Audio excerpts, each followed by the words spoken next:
Definisi mengganggu tetangga itu bagaimana Pak Ustadz? Apalagi kita di komplek perumahan. Saya terganggu tuh dengan tetangga saya ini Pak Ustadz. Kenapa kau terganggu?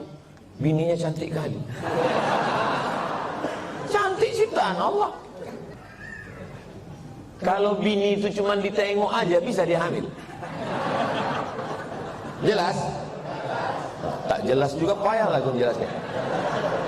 Anak saya itu amal saya. Jadi yang tak punya anak atau meninggal jomblo, tak usah takut, kami mendoakan. Ini ustadznya emosi, tidak emosi. Memang begitu dia kalau menjelang sarapan itu memang begitu.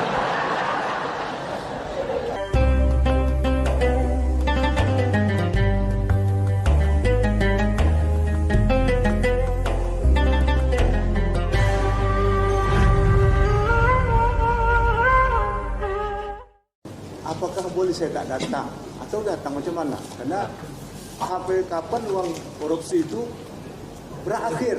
Karena kekayaan dia bangun rumah peta itu uang korupsi. Nah, saya tahu dalam agama sedikit belajar dari Ustaz juga dalam kaset uang korupsi itu kapan habisnya?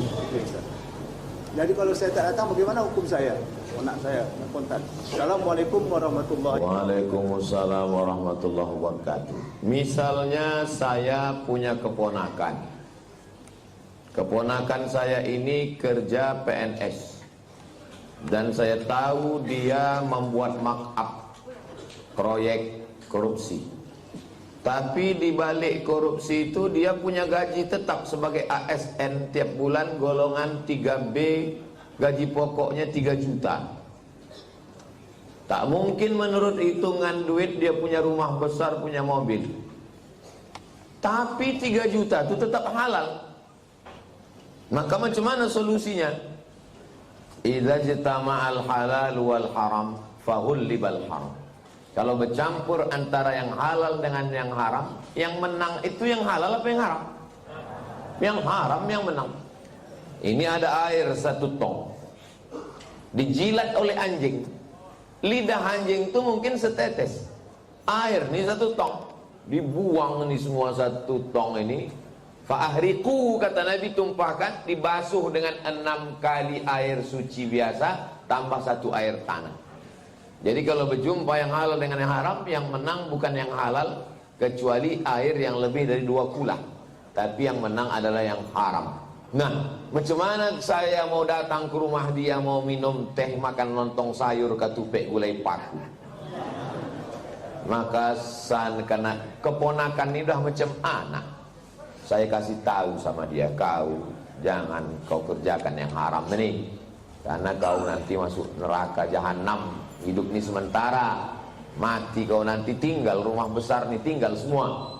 Tapi rupanya dia degil, dilawannya pula saya. Maka pas acara anaknya nikah diundangnya saya.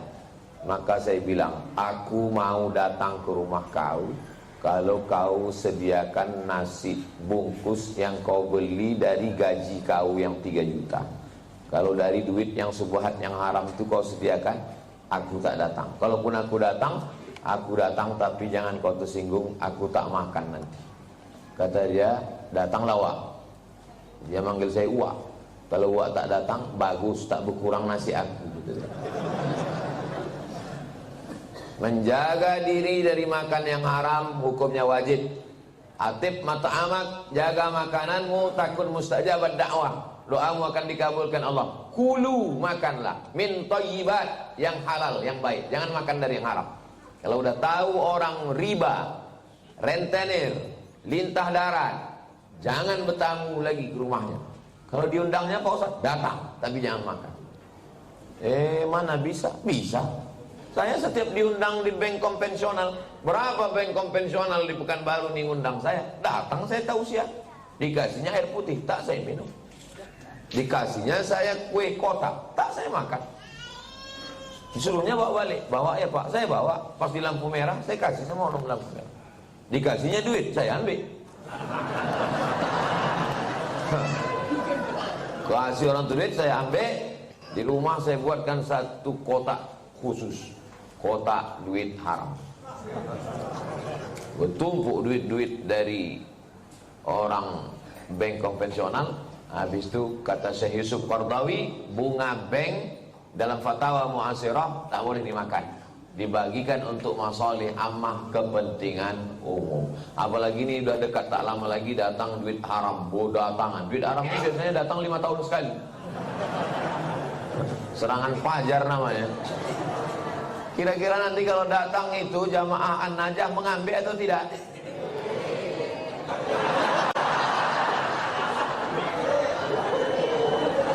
Nanti kita. Saya dah yakin 100% orang An-Najah ni kalau ada yang membagi-bagi duit 50.000 tak akan mereka ambil.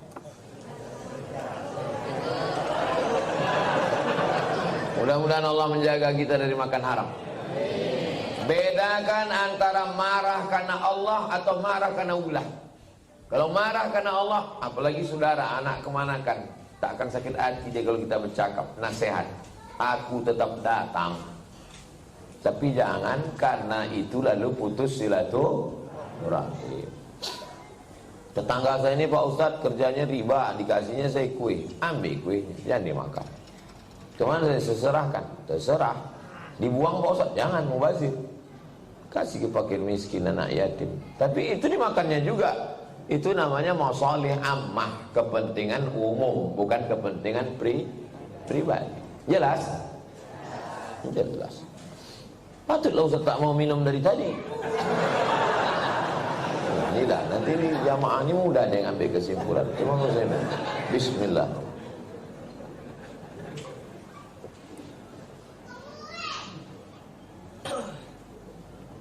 Saya dikasih tahu sama jamaah, Ustaz jangan sembarangan minum, nanti Ustaz kena racun. Tapi saya yakin di Masjid An-Najah ini tak ada yang meracun saya. Orang ini baik-baik. Awas kalau mati saya pulang dari sini. Ada ibu-ibu, nenek membawa cucu ke masjid, sedangkan cucunya itu meribut, dibiarkannya lari-lari, mengganggu konsentrasi kita sholat atau dengar ceramah. Saya balik ke Pekanbaru ini 2008, sekarang sudah 2025. Belum pernah sekalipun marah karena anak menjerit lari-lari, belum pernah sekali. Kenapa Ustaz tak pernah marah? Karena budak itulah nanti yang akan meramaikan masjid. Kalau kita marah ke budak-budak kecil, siapa yang akan sembahyang ke An-Najah ini nanti? Ada masjid itu kadang tak ada suara anak-anak, sepi, atuk-atuk semua. Patutlah tak ada ribut, batuk aja isinya. Cuman kadang kan tak semua emosinya bisa stabil macam Ustaz Somad. Makanya win-win solution, jalan tengah, macam yang dibuat di Masjid Agung An-Nur. Dulu Masjid Agung namanya, sekarang berubah Masjid Raya. Yang level provinsi Masjid Raya, yang level kabupaten kota Masjid Agung. Dulu Masjid Agung An-Nur itu, saya kan rutin jadwal di situ. Waktu tarawih, pulang saya tarawih, anak-anak saya tengok dibuat satu sop khusus di belakang. Heran saya, kenapa anak-anak ini tak meribut? Rupanya ada satu petugas pakai baju hijau, membawa rotan sebesar ini. Dia tak sholat, dia khusus mengawas. Pas saya jumpa, pas saya tengok gini, senyum dia. Ustaz, saya bilang, mau kau bantai anak-anak? Enggak Pak Ustaz, kalau saya pukul marahlah ayahnya. Jadi untuk nakut-nakuti aja. Bagus. Jadi nanti diangkat ada satu security khusus untuk anak-anak. Jangan anak diletakkan di celah. Letakkan celah. Pertama, anak ini memutus sop, kecuali anak saya. Anak saya tak memutus sop. Kenapa? Karena ujung senapan angin sudah dipotong. Karena di dalam itu ada najis. Yang kedua, kenapa anak ini diletak di samping? Anak ini belum mumayyiz. Macam mana cara membedakan udah mumayyiz sama belum? Kalau dia meribut, kita gini kan, itu udah mumayyiz. Tapi kalau dia meribut, kita gini kan, dibalasnya balik, kawa. Nah, tuh, jangan dibawa.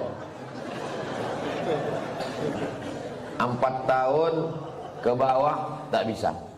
Dibawalah budak umur 3 tahun, diletakkan di celah samping kita. Begitu kita takbiratul ihram, Allahu Akbar, dia pun berjalan, berlari. Di samping ini ada atu-atu yang kacamatanya di bawah. Asal budak ni lalu, atu ni takut. Itu waktu salam tuh cuman sekali aja salam. Salam tuh ke kanan cuman. Assalamualaikum warahmatullah. Apa? Berkelahi di masjid. Kalau ada di perumahan ini 100 orang, yang ke masjid itu 50, sudah banyak kali itu. Yang 50 ini pun berkelahi pula lagi di masjid. Bertinju di masjid gara-gara budak berkelahi. Apa kata orang yang tak sembahyang? Untung kita tak ke masjid. Tolonglah kita jaga persatuan ini. Bisa dipahami? Jelas. Insya Allah kalau saya ceramah jelas. Kalau ada orang bilang Ustaz Somad itu tak jelas, telinga kau pokak.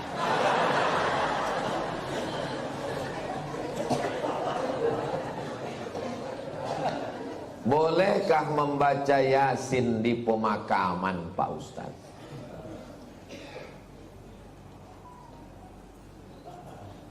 Kata Imam Nawawi, meninggal tahun 676.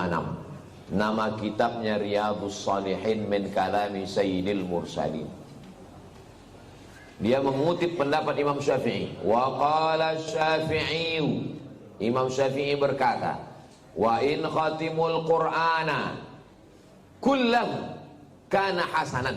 Seelok-eloknya, sarancak-rancaknya dikhatamkan sahatam Quran, bukan surat ya, sahatam Quran. Saya tak bisa membacakan sahatam Quran di makam emak saya, karena makamnya di Sumatera Utara. Saya mau pergi, saya membaca di rumah. Di makam saya minta ada orang membacakan sehatam di makam almarhumah emak saya, mengamalkan fatwa Imam Syafi'i. Yang seelok-eloknya dikhatamkan di kubur itu sekhatam. Kalau tak sanggup sekhatam, maka bacalah hatinya Al-Quran. 30 juz 114 surat itu, mana hatinya? Wa qalbul Quran ya. Itulah mengapa kalau kita ziarah kubur membaca surat ya. Ada 3 hati. Yang pertama qalbul Quran, yang kedua qalbul lail, yang ketiga qalbud da'i. Qalbul Quran, hatinya Quran, Yasin. Qalbul lail, hatinya malam, sepertiga malam, jam 2. Qalbud da'i, hati orang yang berdoa ketika tahajud. Berjumpa 3 hati. Hati Quran, hati malam, hati manusia. Maka kata Imam Az-Zabidi dalam kitab Syarah Ihya Ulumuddin, mungkin terkabul doa kalau ketemu 3 hati. Maka bacalah surat Yasin pada saat tahajud malam. Habis itu berdoa kepada Allah. Apa kata Imam Ibnu Katsir tentang surat Yasin? Ma quri'a fi amrin asirin illa yassarahullah. Kalau dibacakan kepada perkara yang sulit, yang susah, dimudahkan Allah. Maka kalau saya ziarah kubur, saya baca Yasin, Al-Fatihah, Qul huwallahu 3 kali, Al-Falaq sekali, An-Nas sekali, pangkal Al-Baqarah sampai wa ulaika humul muflihun, ayat kursi, ujung Al-Baqarah lillahi mafis 3 ayat. Habis itu tahlil afdalul dzikri fa'lam annahu la ilaha illallah. Habis itu hadiahkan pahalanya. Ya Allah, sampaikanlah pahala bacaan nangku baca iko kepada almarhumah amak, almarhum ayah, atuk nenek, muslimin muslimat yang ada di makam ini. Allah maghfir lahum warhamhum sampai habis. Itulah yang saya ajarkan ke anak saya, ke keponakan saya. Saya kalau balik ke kampung ziarah, saya bawa anak keponakan, saya baca, saya kasih tahu. Aku membawa kau ke omak ayahku. Nanti kalau aku mati, buat pula macam yang ku buat ini. Bawa anak bini kau ke kubur aku. Paham? Yo, katanya. Begitulah yang kita baca dalam ulama-ulama Imam Nawawi. Kalau ada orang di Pekanbaru ini yang tak percaya bahwa bacaan itu sampai pada orang mati, saya tak bisa membuktikan. Karena ini perkara ghaibiat. Saya hanya bisa menyampaikan dalil-dalilnya. Saya tak percaya, kata dia. Ya macam mana membuktikannya? Maka kalau ada orang yang menantang saya, belum ada lagi. Saya tak percaya. Tolong nama kau lengkap sama nama ayah kau. Nanti kalau kau mati, ku kirim. Kalau tak sampai, cepat kasih kabar. Ini kan masalah gaib. Kalau masalah gaib ini yang ditengok adalah dalil. Ana Rizki, khirijin min Ma'had Nuril Hidayah Bengkalis. Sa'usallimukum ya Ustaz. Kaifa ra'yukum law nastamir ad-dirasah al-aliyah lakim lan najid ridha min walidina. Nama saya Rizki. Khirijin jamak, mufrad khirijun. Saya alumni dari Ma'had Nuril Hidayah Bengkalis. Sa'as'alukum, saya mau bertanya ke Ustaz. Kaifa ra'yukum law nastamir dirasah, nuwasil ad-dirasah. Laisa nastamir, nuwasil ad-dirasah. Bagaimana pendapat Ustaz kalau kita mau melanjutkan ke perguruan tinggi tapi orang tua tak setuju? Mau melanjutkan perguruan tinggi fil kharijid daulah, mau keluar negeri, tapi emak dia tak setuju. Saya ini adik-beradik dua. Saya anak pertama, adik saya berdua cuman. Laki-laki dua-duanya. Tak banyak anak emak saya. Jadi waktu saya lulus mau ke Mesir, berat dia mau lepas saya. Aku anakku dua, tak ada anak betino. Semana nanti aku dah tua. Datang uak saya, abang mak saya, menasehati dia. Harimau mati meninggalkan belang, gajah mati meninggalkan gading, manusia mati meninggalkan hutang. Harimau mati meninggalkan belang, gajah mati meninggalkan gading, manusia mati meninggalkan nama. Kalau kau tahan somat ini di celah ketiak, beginilah cuman dia. Tapi kalau kau lepaskan diri belajar, jadi orang dia, mengajar dia, mengalir pahalanya sampai hari kiamat. Betul cakap puasa itu. Sampai hari ini di mana aja saya tausiah, pahalanya mengalir ke makam almarhumah mak saya. Maka ibu-ibu yang sayang ke anak, bukan kalian siapkan anak dalam kelambu, bukan kalian suapi, lepaskan dia sejauh mata memandang. 4 tahun aku tak balik. Kenapa tak balik? Ongkos mahal. Sampai terpikir juga di kepala, jangan-jangan aku anak angkat, anak adopsi, balik.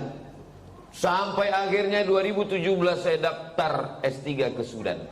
Waktu itu umur mak saya sudah 70 tahun. Saya suruh Muhammadiyah. Saya bilang, mak, saya mau mencoba dia, kuat tak dia. Mak sekarang udah 70, di rumah ini sendiri. Aku mau S3 ke Sudan. Nanti kalau S3 ini 2 tahun aku di Sudan tak balik-balik. Apa kata dia? Pergi kau ke Sudan sampai doktor baru kau balik. Kalau aku mati, matilah, yang penting mengalir pahalanya. 70 tahun umur mak saya. Sampaikan video ini ke mak kau. Kalau tak mau juga dia nerima, tahu mak apa lah itu. Ibu kalau sayang sama anak, lepaskan dia sejauh mata mandang. Nanti dia akan balik pulang. Setelah saya punya anak, baru saya tanya, mak, berat rupanya berpisah sama anak. Oh iya. Macam mana mak dulu bisa berpisah sama aku 4 tahun? Asal udah dekat bulan puasa, air raya, ku carilah budak-budak yang hitam macam kau. Ku bolikan baju, ku undang ke rumah, ku kasih makan. Hilang rinduku ke kau. Begitu rupanya cara dia. Kadang-kadang sedang mencuci di dapur, ku dengar suara kau main bau. Oh mak, bukan tanggung melepaskan anak itu. Sedang mencuci, didengarnya suara saya itu memanggil. Jadi ibu, lepaskanlah anak sejauh mata pandang. Biarkan dia belajar jauh. Nanti dia akan balik berbakti kepada ibu, insyaAllah. Disenangkannya hati ibu. Dan kalian yang kuliah juga cita-cita tak usah banyak-banyak. Cita-cita satu aja, untuk menyenangkan orang tua. Saya dulu tak tahu mau jadi apa. Tak terpikir saya akan tabligh akbar, tak ada. Yang saya fokus adalah aku mesti kuliah S1, S2, S3. Nanti kalau sudah dapat ku ijazah 3, ku bawa ijazah ini ke Malaysia, aku mau jadi dosen. Sesudah aku dapat duit, akan ku senangkan oma ayah. Itu cuma, tak banyak, tak lain. Maka tak pernah saya berdoa lebih, karena semua yang dikasih Allah lebih dari yang saya minta. Saya minta cuma S1, S2, S3, dikasihnya saya profesor. Saya cuma mau minta jadi dosen di Malaysia. Sekarang di mana aja saya bisa mengajar. Diminta di Universitas Sabah, diminta di Universitas Malaysia. Saya bilang, rektor, saya tak sanggup untuk mengajar per semester, saya mesti keliling. Saya datang 6 bulan sekali ya, 6 bulan sekali pun jadilah Pak Ustaz. Jadi setiap 6 bulan sekali saya datang kuliah. Bahagiakan orang tuamu, lepaskan anakmu wahai bapak ibu. Sejauh mata memandang di hari petang dia akan pulang. Dia tahu di mana letak sanangmu. Mati kalian mengalir amal jariahnya insyaallah. Walaupun nampaknya jawaban ini untuk mak ayah dia, tapi video ini ditonton oleh ayah-ayah, mak-mak yang akan melepas anak. Karena pulang kami dari sini nanti, kami akan melepas 50 anak Riau yang akan berangkat ke Al-Azhar Kairo, Mesir. Seminggu yang lalu saya di Makassar melepas 50 anak Makassar yang akan berangkat ke Mesir. Orang tuanya saya nasihati, anak-anaknya juga saya nasihati, supaya orang tua melepas anak. Karena kalau kita tahan anak kita ini, siapa yang akan melanjutkan dakwah ini? Saya tak mau anak saya sekolah agama, nanti kurus macam Ustaz Somad. Saya ini kurus bukan tak makan. Kalau ada pejabat-pejabat itu dapat ikan yang paling mahal, namanya ikan Napoleon, 1 juta harga ikan. Ada bupati, ada kapolres, ada dandim, ada kepala dinas. Yang pertama kali menyuap ikan 1 juta itu siapa? Abdul Somad. Apa kata orang itu? Silakan Pak Ustaz. Dikasihlah ketam kepiting sebesar piring besar, disingkel. Bupati tak berani makan, tentara gagah dan dim tak berani makan ketam. Polisi berseragam berpistol tak berani makan ketam. Tak kalian makan Pak, kolesterol Pak Ustaz. Saya makan ketam tuh habis, hidup saya sampai sekarang. Berani Ustaz makan, baca doanya Pak. Apa doanya? Bismillahilladzi la yadurru ma'asmihi syai'un fil ardi wala fis sama. Ku sebut nama Allah, tak ada yang bisa memudaratkan baik di bumi maupun di langit. Nanti kalau saya sakit Pak Ustaz, aku tak tanggung jawab.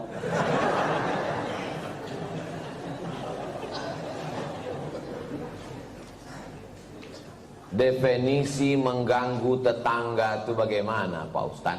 Apalagi kita di komplek perumahan. Mengganggu menurut syariat Islam, bukan mengganggu menurut perasaan. Kalau menurut perasaan, perasaan ini lain orang, lain kepala, lain orang, lain hatinya. Saya terganggu tuh dengan tetangga saya ini Pak Ustaz. Kenapa kau terganggu? Bininya cantik kali. Cantik ciptaan Allah. Jadi yang maksud mengganggu itu adalah kalau bertentangan dengan syariat Islam. Saya terganggu dengan tetangga saya ini Pak Ustaz. Kenapa? Melihara anjing dia Pak Ustaz. Oh, dalam Islam melihara anjing hanya boleh untuk menjaga kebun dari pencuri. Tempat kita aman, rumah rapat, maka tak ada alasan. Maka kita lapor ke RT RW, musyawarah, dudukkan bersama.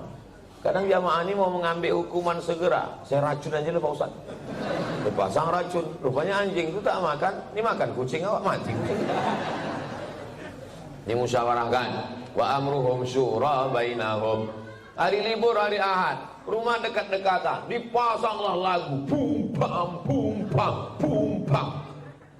Belilah earphone. Berapalah harga earphone? Dengar sendiri. Bum pam. Jadi dipasang di komplek. Kan tak semua orang suka lagu itu. Apalagi di situ ada orang-orang tua yang jantungnya tak kuat. Mendengar itu, kata dia mati. Ini menurut syariat pun tak betul. Nah, maka menurut syariat agama Islam, rumah berdekatan, sempadan cuma dinding, dinding pun tak penuh ke atas, ditanamlah pula pokok mangga pas, buahnya Apa tak asal menengok menitik air. Nah, ini mesti menjaga. Maka kata Nabi, idza tabakhta, kalau kau memasak, fa'aksir ma'aha, banyakkan kuahnya. Pesan Nabi ke tetangga, kalau kau masak, banyakkan kuahnya. Untuk apa? Berbagi ke tetangga, menyambung tali silaturahmi. Kata almarhumah mak saya dulu, kalau tak menjulur labu, tak menjulur kundur. Ini pokok labu, ini pokok kundur, sama-sama ditanam. Menjulur itu maksudnya keluar pucuknya. Keluar pucuk labu, keluarlah pucuk kundur. Kalau tak keluar pucuk labu, tak keluar pucuk kundur. Apa maksudnya? Kalau tak kedatang makanan kita, tak datang pula makanan orang. Halus pepatah orang. Bagikan makan. Kata Nabi, kuah. Tapi yang pula gara-gara ceramah nih, kuah aja. Dulu sebelum Ustaz datang berbagi ayam kami, sesudah Ustaz kuah aja lagi. Gara-gara Ustaz Somad. Nah, tahadu tahabbu, saling berbagi hadiahlah kamu, maka kamu akan berkasih sayang. Malam Jumat jumpa wirid Yasin. Dulu begitu orang jumpa. Sekarang udah tak ada lagi jumpa. Jumpa pun di acara pesta nikah, walimah, udah tak bisa bertanya lagi. Dulu kau tanya, siapa menantu kau ni? Macam-macam mirip. Ini anak Pak Fulan. Oh, dah kek mana juga, mau balancik-lancian nih rumahnya jauh. Sekarang tak bisa lagi ngobrol. Pas ditanya, itu anak siapa? Apa? Anak siapa? Oh, suara musik. Bum bam, bum bam, bum bam. Tak ada lagi silaturahim. Pas ditanya, itu menantu kau? Apa? Tak ada lagi silaturahim. La salam wala kalam. Alhamdulillah, Masjid An-Najah ini tempat kita bersilaturahim. Datang ke masjid, buat wirid Yasin malam Jumat, baca Yasin habis maghrib. Habis itu, habis isya, acara makan bersama. Tak ada duit, kumpul iuran. Di Malaysia itu, setiap masjid itu ada dapurnya. Saya perhatikan, setiap masjid ada dapurnya, ada dandang besar dan bisa masak. Tidak usah masak yang repot-repot, masak nasi minyak, nasi mandi. Karena ayam nyembur satu situ kumpul makan bersama. Di Malaysia itu ceramahnya tak terlalu banyak. Ceramah sedikit aja, makan yang lama. Tempat kita ceramahnya panjang. Habis selesai keluar lami kecil-kecil. Di tempat lain. Kalau di An-Najah ini tak tahu kita. Kita tengoklah. Saya menikah dengan seorang duda. Sudah 10 tahun pernikahan ini saya belum punya anak. Saya mempunyai anak sambung, anak sambung. Saya menyayangi dan mencintai seperti anak kandung saya. Anak sambung saya selalu meminta doa dan ridho dari saya. Apakah doa saya akan diijabah? Karena saya bukan ibu kandungnya. Dan jika saya meninggal nanti, saya tak ditakdirkan untuk punya anak. Apakah doa anak sambung saya nanti sampai ke saya, Pak Ustaz? Yang pertama, ibu sama anak kandung tuh sama anak sambung ini sampai mati tak bisa menikah. Karena menjadi mahram mu'abbad namanya. Mahram mu'abbad menjadi mahram kekal selama-lamanya. Karena sudah menjadi menikah sama ayahnya. Itu yang pertama. Yang kedua, wudhu tak batal dalam mazhab Syafi'i. Yang ketiga, seandainya saya lewat di kuburan di depan Hotel Mutiara Merdeka dekat Leton, saya mau pergi nih, lewat kuburan itu saya baca doa, Assalamualaikum ya ala diyar minal mu'minin wa inna insyaallah bikum lahiqun yarhamullahu mustaqdimin wal mustakhirin nasallallahu wa lakumul afiyah Allahumma fir lahum warhamhum. Doa saya sampai apa tak sampai? Doa saya sampai apa tak sampai? Sampai. Padahal saya tak kenal sama orang itu. Sampai doa. Apalagi anak sambung. Kenapa ragu doa tak sampai? Oh, jadi doa sampai Pak Ustaz? Sampai. Lalu apa makna dalam hadis itu? Waladun solihun. Maksudnya, amal saya kepada orang mati itu sampai. Bukan tak sampai. Amal kita ini semua kepada orang mati sampai. Kalau tak sampai amal kita kepada orang mati, tak ada sholat jenazah. Sholat jenazah itu amal orang hidup apa orang mati? Orang hidup untuk orang mati. Jadi kalau ada orang mengatakan amal orang hidup tak sampai kepada orang mati, nanti pas dia mati jangan sembahyang kan. Bisik kan, kau dulu bilang tak sampai kan, tak sampai kau. Amal orang hidup ini sampai ke orang mati. Terus Pak Ustadz itu katanya anak yang soleh. Masih fokus nih, masih fokus. Ini Abdul Somad. Abdul Somad ini kalau mati amalnya kan putus semua kan. Putus kan. Masih bisa dia ceramah? Putus. Masih bisa dia sholat sunat Isra? Tapi ada 3 amalnya yang dulu tak putus. Yang pertama, shadaqatun jariyah. Disumbangkannya 2 sak semen ke Masjid An-Najah. Putus atau tak putus? Tak putus. Karena setiap hari orang sholat mengalir ke dia. Itu kan amal dia dulu. Yang kedua, ilmun yuntafa'u bih. Ceramah dia di Masjid An-Najah. Ceramahnya itu dulu atau sekarang? Dulu. Habis mati tetap mengalir, diamalkan oleh jamaah. Yang ketiga, anaknya. Anaknya itu kan amal dia itu. Yang ketiga, inilah orang bingung. Anaknya kok amal dia, Pak Ustadz? Kalau bini itu cuma ditengok aja bisa dia hamil. Jelas? Tak jelas juga payahlah aku menjelaskan. Anak saya itu amal saya. Amal saya. Jadi hadis itu bukan bercerita hanya doa anak saja yang sampai. Hadis itu mau menceritakan amal-amal dulu tetap mengalir sesudah salah satunya anak. Jadi yang tak punya anak atau meninggal jomblo tak usah takut, kami mendoakan. Ini ustadznya emosi, tidak emosi. Memang begitu dia kalau menjelang sarapan itu memang begitu.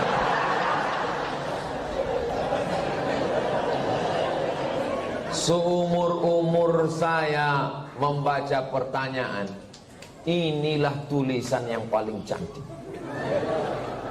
Cantik kan? Cantik kan? Bisa pula rapi menulis. Saya bolak-baliklah menulis rapi, tak bisa-bisa. Memang irilah saya menengok tulisan. Mudah-mudahan anak saya bisa cantik tulisannya begini. Assalamualaikum, berapa kali dah dia mencobanya ini. Assalamualaikum warahmatullahi wabarakatuh. Waalaikumsalam. Alhamdulillah wa syukurillah. Alhamdulillah wa syukru lillah. Saya kurang. Alhamdulillah wa syukru lillah. Alhamdulillah wa syukru lillah. Jadi jangan syukurilah. Bukan syukurilah, syukurilah itu bahasa Indonesia, syukurilah ya. Kalau bahasa Arabnya alhamdulillah wa syukru lillah. Semoga Ustaz Somad dalam keadaan sehat dan selalu dalam lindungan Allah. Amin. Sekarang tak boleh lagi doa menyebut amin. Dilarang oleh Bawaslu. Karena udah musim-musim kampanye. Saya ini menyampaikan menuju pemilu damai. Ini penting bagi Bapak Babinsa dan Babin Kamtipmas untuk menjaga ketertiban. Jadi nanti jangan heran kalau udah 100 hari menjelang pemilu, ghairil maghdubi alaihim waladdallin. Tak boleh, itu keberpihakan. Sunyi nanti masjid diam.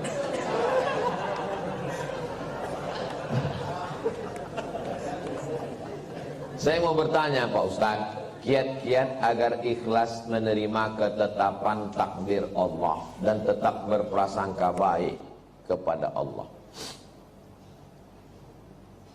Mohon doanya Ustadz untuk seluruh istri pejuang garis 2. Pejuang garis 2 itu maksudnya yang belum hamil. Kalau udah dipakainya tes spek itu kan 2. Ini penjelasan bagi yang belum berbini. Yang udah berbini pun tak paham juga. Bagaimana cara kita biar supaya rela menerima takdir Allah? Saya kalau datang bertamu ke rumah jamaah, Assalamualaikum Pak. Waalaikumsalam. Ustadz Somad, tolong doakan mak saya Pak Ustadz. Maknya di mana Pak? maknya di dapur, duduklah mak tuh di kursi. Berapa umur mak? 80. Belum bisa saya menerima, karena mak saya meninggal umur 70. Dalam hati saya tetap, kok hidup mak dia, kok mati mak aku? Kok tak sempat makku ku bawa jalan-jalan ke Brunei, ke Malaysia? Kok tak sempat ku senangkan dia? Tak bisa hati saya menerima. Macam mana saya mau menceramahi jamaah? Marilah kita sabar menerima takdir Allah. Saya aja tak sabar. Tapi cara Allah menghibur saya, habis saya tausiah datang ibu-ibu. Ustaz, tolong doakan keponakan saya. Keponakan ibu ini kenapa? Ayahnya meninggal, emaknya meninggal, dia hidup sebatang kara. Anak SD kelas 2.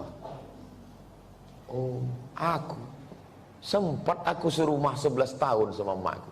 Dari 2008 ke 2019. Ini budak nih kelas 2 SD sebatang kara. Ternyata yang membuat kita bisa sabar itu adalah ketika membandingkan dengan orang lain.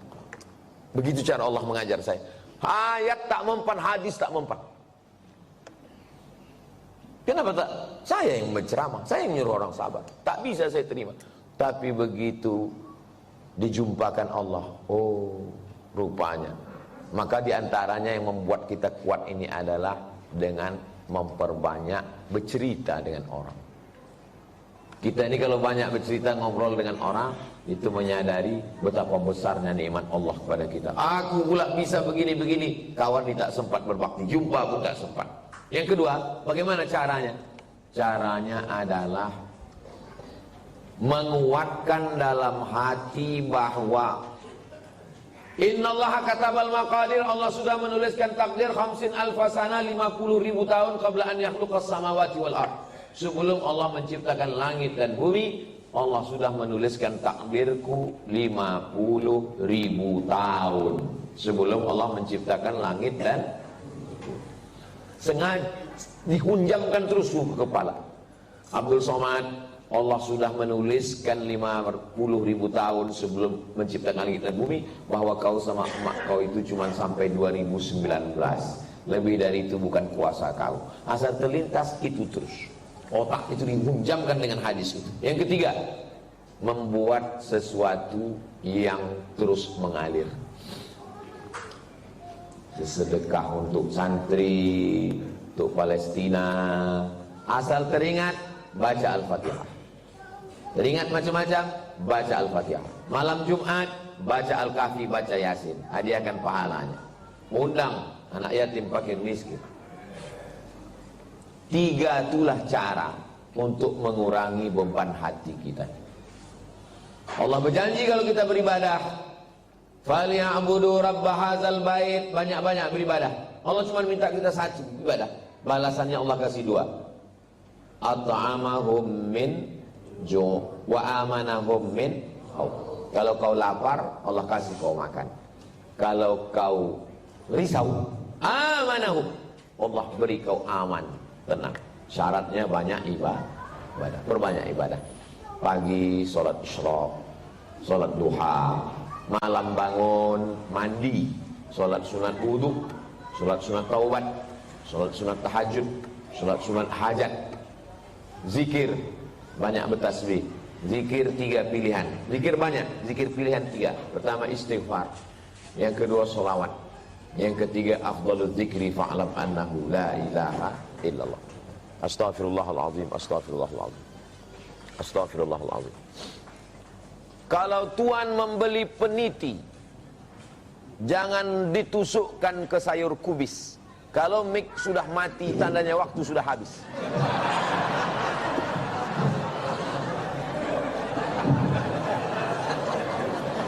Kalau tuan membeli peniti, jangan dicucukkan ke sayur kubis. Kalau mik sudah mati-mati, tanda waktu sudah habis. Di akhir majelis mari kita sama berdoa kepada Allah supaya Allah menjadikan hati kita ini ridha menerima takdir Allah SWT. Tapi usaha tak pernah berhenti. Yang belum berjodoh terus berusaha, mudah-mudahan dapat jodohnya. Yang belum garis 2 terus berusaha, makan toge, makan kacang-kacang, makan sayur, berdoa. Nabi Ibrahim alaihissalam baru lahir anak Ismail umur 86 tahun. 86 tahun baru dapat anak Ismail. Istrinya yang diponis mandul namanya Sarah, rupanya mengandung setelah Ismail umur 13 tahun. Waktu itu umur Nabi Ibrahim 99 tahun. Akhirnya punya anak. Waktu anak itu lahir, tersenyum Nabi Ibrahim. Karena udah diponis orang istrinya mandul tak akan punya anak. Senyum dia. Senyum itu bahasa Yahudinya Yitzhak, bahasa Arabnya Yithak. Maka dikasihnya nama anak itu Ishak. Ishak itu artinya tersenyum bahagia. Saking kan lucunya cara Allah ingin menguji seorang hamba. Tak ada yang sulit. Innama amruhu iza arada syai'an ayakula lahu kun. Tak ada yang sulit bagi Allah. Allah cuma ingin menengok air matamu tumpah di tengah malam. Allah cuma ingin melihat sujudmu lebih lama. Dalam perjalanan hidup saya, dipukul ombak, diempas gelombang, baru saya paham. Rupanya kalau hidup ini tenang-tenang saja, tidak akan melahirkan nakhoda yang ulung. Kalau tidak tajam ombaknya, sujud kita sebentar. Tapi kalau pukulan itu kuat, lama sujud kita dan terasa nikmat. Karena tak ada lagi kawan yang bisa diajak berbisik. Akhirnya kita berbisik ke tanah. Malaikat-malaikat di langit memintakan doa itu dikabulkan Allah Subhanahu wa ta'ala. Mudah-mudahan kita termasuk orang yang diberikan Allah kekuatan istiqomah iman dan Islam. Ala hadhihi niyah al-Fatihah. A'udzubillahi minasyaitonir rajim. Bismillahirrahmanirrahim. Alhamdulillahirabbil alamin arrahmanir rahim maliki yaumiddin. Iyyaka na'budu wa iyyaka nasta'in ihdinas siratal mustaqim. Shiratal ladzina an'amta 'alaihim ghairil maghdubi 'alaihim waladdallin. Amin. Rabbana fir lana dzunubana, ampunkan dosa kami ya Allah. Wali abaina, ayah kami, wali ummahatina, mak kami, wali azwajina, pasangan hidup kami, wali dzurriyyatina, anak cucu keturunan kami, wali man hadarana, semua yang hadir di majelis ini, wali man syarakana, jamaah kami yang mengikuti dari jauh, hatinya tetap terpaut dengan ilmu yang kami sampaikan. Waliman ahsana ilaina, orang-orang yang sudah berbuat baik pada kami belum sempat kami membalasnya. Wali jami'il muslimina wal muslimat wal mu'minina wal mu'minat al ahya'i minhum wal amwat bi rahmatika ya arhamar rahimin. Allahumma ansur ikhwanana al mujahidina fi Palestin. Tolong saudara kami yang sedang teraniaya di Palestina ya Allah. Wa dammir a'da'aka a'da'ad-din. Hancurkan Israel, musuh kami, musuh engkau, musuh semua orang-orang beriman ya Allah. Allahumma ja'al hadzal balada baladan amina. Jadikan bumi Lancang Kuning negeri yang aman dan damai. Baldatun thayyibatun wa rabbun ghafur. Allahumma dafa'anna al-ghala' wal waba' wal fahsya' wal riba wal zina wal munkar. Selamatkan kami, keluarga kami, masyarakat kami dari riba, dari zina, dari narkoba, dari LGBT, dari perbuatan keji dan munkar. Allahumma khtim lana bi husnil khatimah wa la takhtim alaina bi su'il khatimah.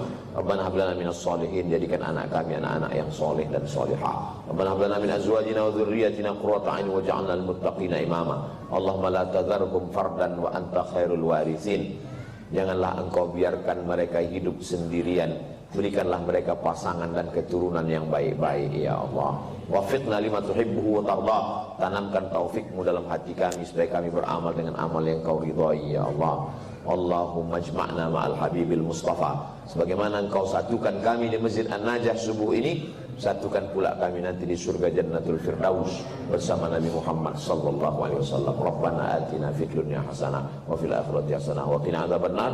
Sallallahu ala sayyidina Muhammad wa ala alihi wa sahbihi wasallam. Walhamdulillahi rabbil alamin. Taqabbalallahu minkum minna wa minkum taqabbal ya karim. Terima kasih, mohon maaf. Wassalamualaikum warahmatullahi wabarakatuh.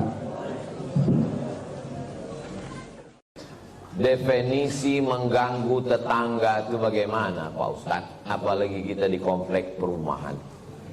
Saya terganggu tuh dengan tetangga saya ini Pak Ustadz. Kenapa kau terganggu? Bininya cantik kali. Cantik ciptaan Allah. Kalau bini itu cuma ditengok aja bisa dihamil. Jelas? Tak jelas juga payah lah aku jelasnya.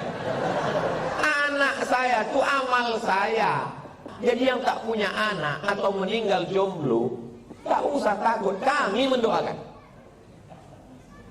Ini ustadznya emosi, tidak emosi. Memang begitu dia kalau menjelang sarapan itu memang begitu.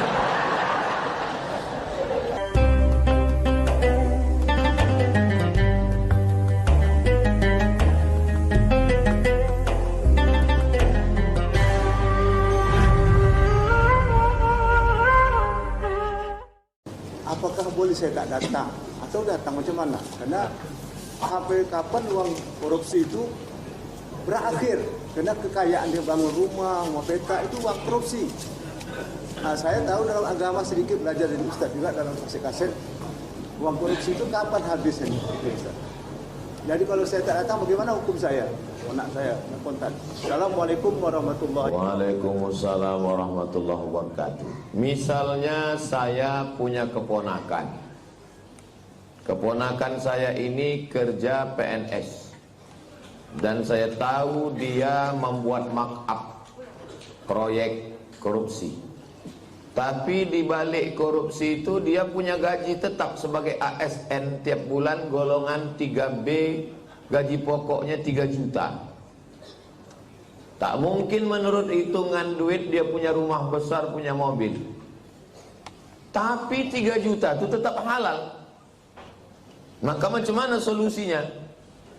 Idza jitama'al halal wal haram fahullibal haram. Kalau bercampur antara yang halal dengan yang haram, yang menang itu yang halal apa yang haram? Yang haram yang menang. Ini ada air 1 tong, dijilat oleh anjing. Lidah anjing itu mungkin setetes. Air ini 1 tong, dibuang ini semua 1 tong ini. Fa'ahriku, kata Nabi, tumpahkan, dibasuh dengan 6 kali air suci biasa, tambah 1 air tanah. Jadi kalau berjumpa yang halal dengan yang haram, yang menang bukan yang halal, kecuali air yang lebih dari 2 kula. Tapi yang menang adalah yang haram. Nah, macam mana saya mau datang ke rumah dia, mau minum teh, makan lontong sayur, ketupek gulai paku? Maka karena keponakan ini udah macam anak, saya kasih tahu sama dia, kau jangan kau kerjakan yang haram ini, karena kau nanti masuk neraka jahanam. Hidup ini sementara, mati kau nanti tinggal rumah besar nih, tinggal semua.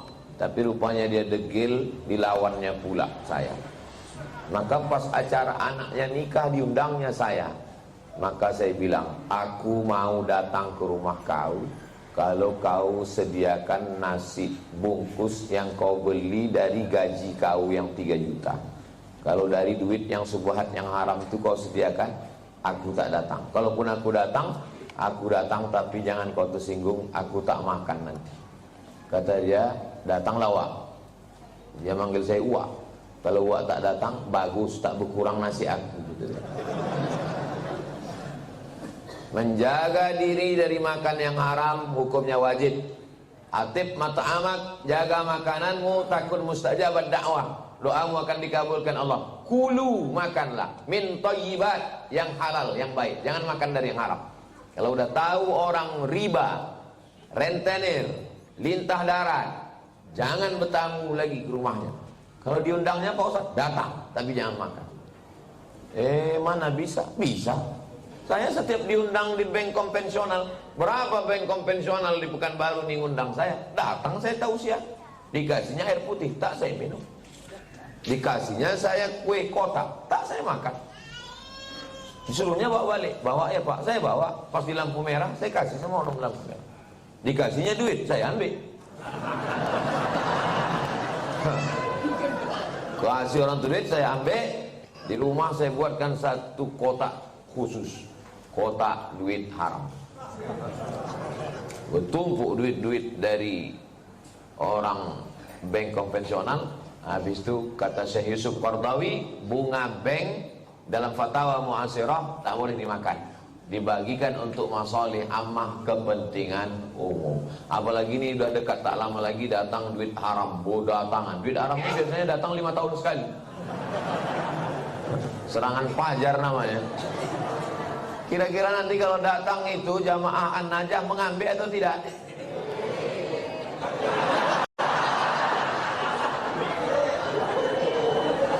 Nanti kita. Saya dah yakin 100% orang An-Najah ini kalau ada yang membagi-bagi duit 50.000 tak akan mereka ambil.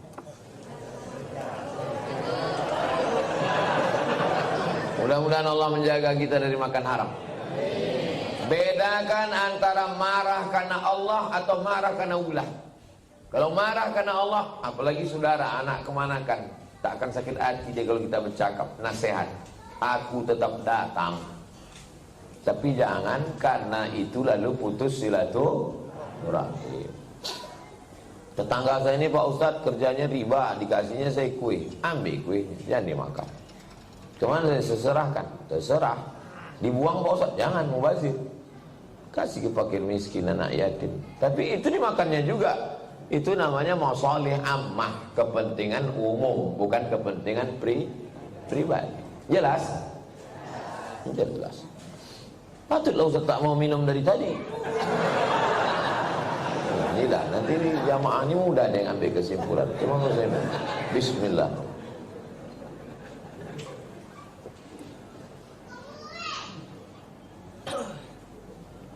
Saya dikasih tahu sama jamaah, Ustaz jangan sembarangan minum, nanti Ustaz kena racun. Tapi saya yakin di Masjid An-Najah ini tak ada yang meracun saya. Orang ini baik-baik. Awas kalau mati saya pulang dari sini.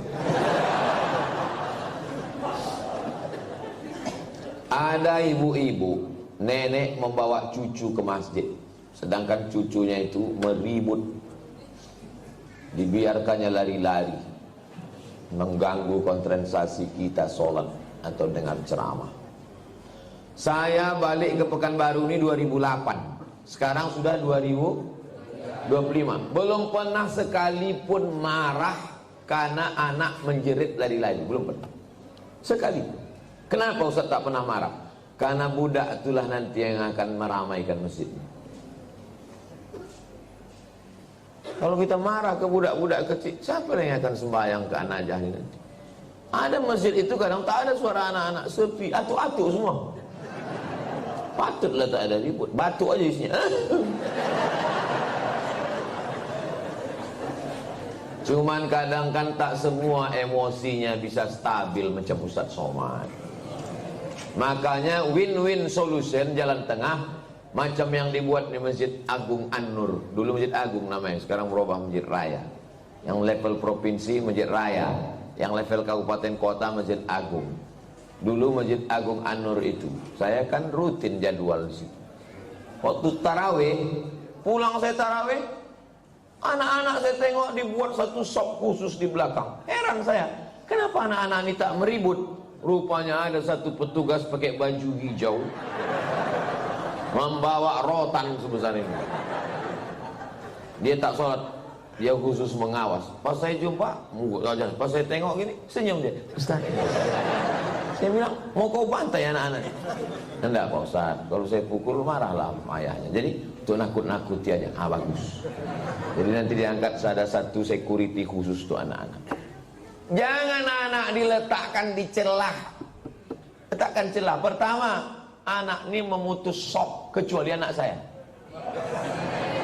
Anak saya tak memutus sop. Kenapa? Karena ujung senapan angin sudah dipotong. Karena di dalam itu ada najis.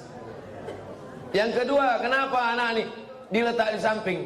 Anak ini belum mumayyiz. Macam mana cara membedakan udah mumayyiz sama belum? Kalau dia meribut, kita gini kan, itu udah mumayyiz. Tapi kalau dia meribut, kita gini kan, dibalasnya balik, kawa. Nah, tuh, jangan dibawa. 4 tahun ke bawah tak bisa. Dibawalah budak umur 3 tahun, diletakkan di celah samping kita. Begitu kita takbiratul ihram, Allahu Akbar, dia pun berjalan, berlari. Di samping ini ada atu-atu yang kacamatanya di bawah. Asal budak ni lalu, atu ni takut. Itu waktu salam tuh cuman sekali aja salam. Salam tuh ke kanan cuman. Assalamualaikum warahmatullahi apa? Berkelayok di masjid. Kalau ada di perumahan ini 100 orang, yang ke masjid itu 50, sudah banyak kali itu. Yang 50 ini pun berkelahi pula lagi di masjid. Bertinju di masjid gara-gara budak berkelahi. Apa kata orang yang tak sembahyang? Untung kita tak ke masjid. Tolonglah kita jaga persatuan ini. Bisa dipahami?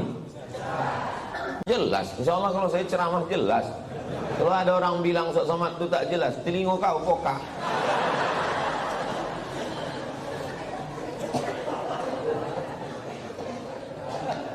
Bolehkah membaca Yasin di pemakaman, Pak Ustaz?